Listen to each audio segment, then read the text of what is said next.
And now emerges a third explosive factor, the Ark of the Covenant discovery. Should political pressures continue to keep this discovery underground? Why is this artefact so explosive? Will it play a role in coming events? Is there a connection between the Ark of the Covenant and events soon to take place under the New World Order? The Ark of the Covenant was symbolic of God's presence. Over this box there was a lid, known as the mercy seat. The box was overlaid with gold, while the lid and the angels attached to it were of solid gold. My investigation had led me into numerous localities in a number of countries. I became satisfied that the Ark had not gone to any of these places, that it had not been taken by the Babylonians or the Romans, and that it had not been destroyed either. According to tradition, the Ark and other temple treasures had remained hidden throughout the time of the Babylonian invasions, throughout the 70-year exile of the Jews in Babylonia, and also the entire Second Temple period. They remained hidden throughout the centuries while Jerusalem was under foreign domination, and they remained hidden to the present day. Among those who had sought to find the Ark were Adolf Hitler. His Nazis believed the Ark to be a mystical artifact which would give them supernatural powers over mankind. Mussolini also sought to capture the Ark. The hope was to find a cave that might be down at the original ground level. And so the excavation began. Immediately in front of the cliff face, progressively deeper and deeper. Well, it was not long before there were uncovered several niches, resembling recessed bookcases. And as the digging went deeper, there were found to be 3 of these. As the digging continued down, there was exposed, about 14 feet below the niches, a bedrock. This was a ledge extended 8 feet, about 2.5 metres out from the cliff face. And as the overlay of earth was cleared away, there appeared set into the rock a square shape. It appeared to be a plug, a stone plug. On close examination, there were found to be 2 finger niches with which to pull it up. And under that plug was found to be a post hole going down over 1/2 metre, actually 23.5 inches deep into the rock. A square hole with a plug sealing it over. We have this plug in our possession. There were several objects in the chamber. These were covered over with black, dry rotted animal skins. Over these were dry rotted wooden timbers, and on top of the timbers were stones. And Ron came along over the stones between them and the ceiling.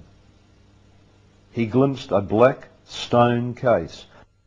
It had a flat stone top, which was cracked completely in 2. And there was found to be a crack in the ceiling. The crack was immediately above the crack in the lid of the stone case. The crack came down through the rock, leapt as it were through the air, then started again. Very, very odd. The crack extended through 20 feet, 6 metres, of solid rock. The earth shook violently.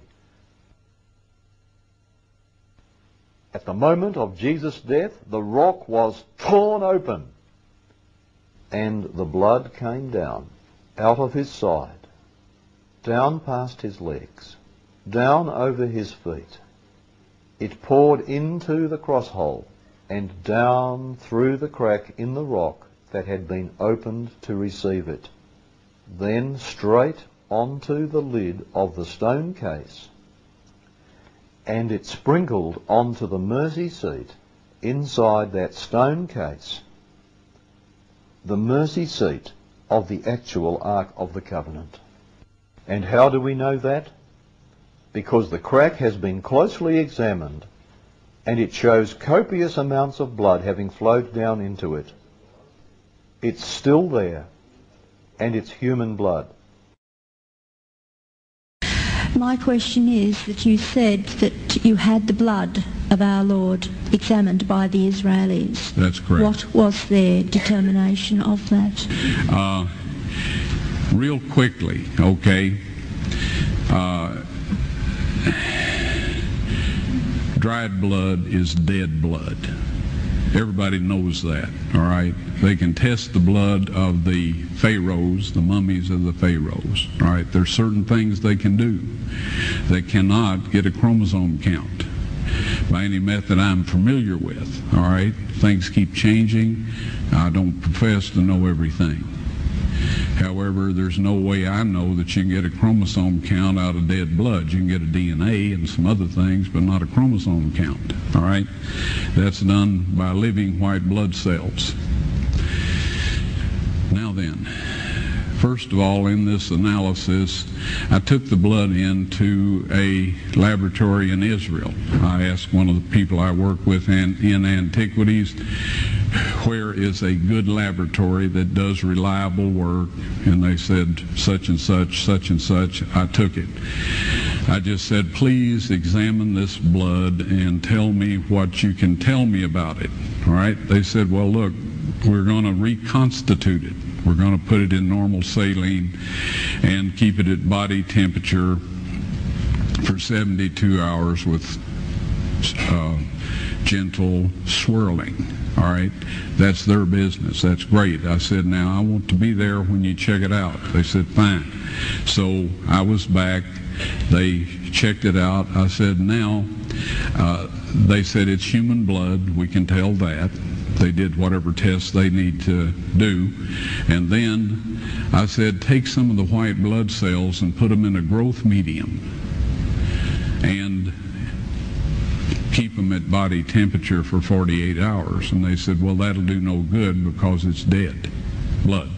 I said, would you please do that for me? And they said, okay, we'll do it. So anyway, I said, I want to be there when you take it out and examine it. So I was back there. They took it out, examined it under a microscope, and the one technician called the other one over there, and then they called the boss over there, and they were talking Hebrew a mile a minute there for a little bit, and they looked at me and they said, Mr. Wyatt, this human blood only has 24 chromosomes in it. Everybody else has 46. You see, 23 from your mother, 23 from your father, 22 autosomes from your mother, 22 autosomes from your father. You get an X from your mother, you may get an X or a Y from your father, all right? This blood had 23 chromosomes from the mother's side, one Y chromosome only. You see, the child could not have developed if they hadn't had the autosomes from the mother. So all of his physical characteristics were determined by his mother's side of the family, her autosomes. His maleness was determined by this one Y that came from a source, not a human male. Then they said, this blood is alive. And then they said, whose blood is this?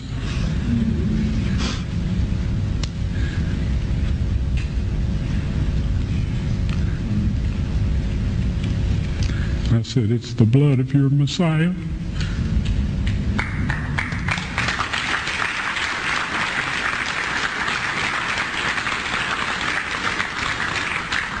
And I assure you, those men's lives have changed.